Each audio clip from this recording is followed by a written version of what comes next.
Hey everyone. Uh, is your Keurig leaking water? Yeah, that can be messy and frustrating.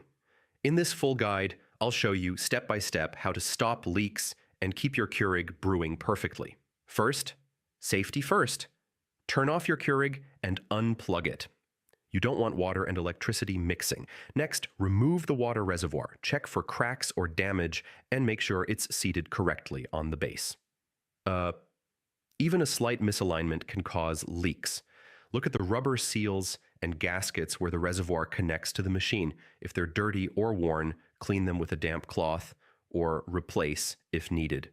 Leaks can also come from the K-cup holder or puncture needle. Make sure the needle isn't bent or clogged and that the K-cup holder sits firmly in place. Sometimes what looks like a leak is just an overflowing drip tray. Empty and clean the tray, then test again. Before brewing coffee, run a water-only cycle.